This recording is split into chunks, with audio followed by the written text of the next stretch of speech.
It's the first Distinguished Associate Award, and we have about 5,000 ACC members who are associates. And I want to introduce you to Brenda Garret, RN, used to be of St. Joseph's Emory, now you're here in California, and it's the first award at the closing ceremonies. You were a charge nurse. You have just been all over the place. I know you were one of the first nurses on the ACC Foundation board. I was. So is this fun? This is a blast. I am so excited to be here, and it's just thrilling to see that it's grown from where we started 10 years ago to 5,000 members, and now we have nurses, nurse practitioners, PAs. We've just added PharmDs. It's growing, and it's exciting. I mean, in the years that you've been doing this, the team, there's always been the cardiovascular group, but man, everybody's talking about teams and how important they are in cardiovascular medicine today.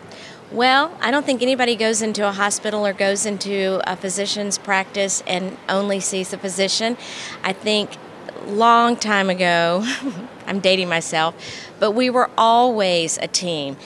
What the college did was recognize that we were essential members to make the physician's life, the patient's life, that much more enhanced. We never worked separated. We never worked without one another. It was nice to come to this meeting finally, not as a guest of the ACC, but as an actual member, and get to network and go to the high-level educational sessions that we wanted to go to, needed to go to. We needed to know and learn the same evidence-based medicine that physicians did. Right. So it was quite an honor to get to be here as a member, and it was so exciting back in the dark ages 10 years ago. What have you enjoyed the most out of all of this that you've done in your career? What I've done in my career have been the patients is what I've enjoyed the most, and this year was the year of the patient. It was so exciting this morning to hear the president's speech and to hear Dr. Fuster talk about medicines going from prevention, it's promotion of health, talk about the team, talk about the global, talk about disease not being cardiovascular disease not being isolated but being systemic. I think the growth and the experience for me has been getting to hear people like Dr. Fuster. Working with Spencer King was a privilege of mine for many years.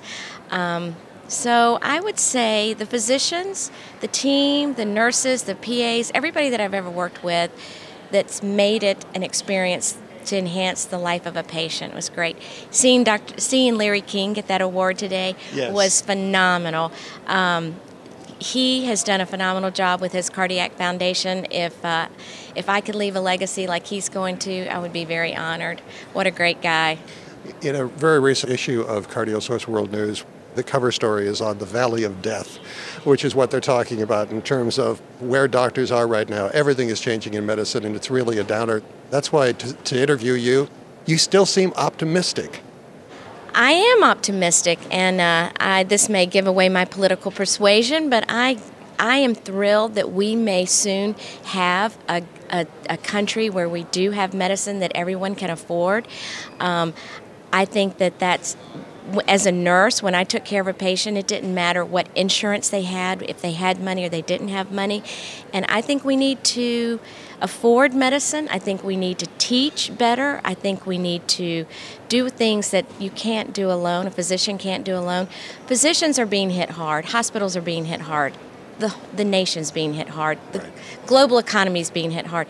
So do we pout about it, or we just make it better and move on? So the idea is not to retire at this point, but for most doctors to look at this as a challenge and move ahead. I think they can certainly say they look at it as a challenge. They have to move ahead if they want to stay in medicine.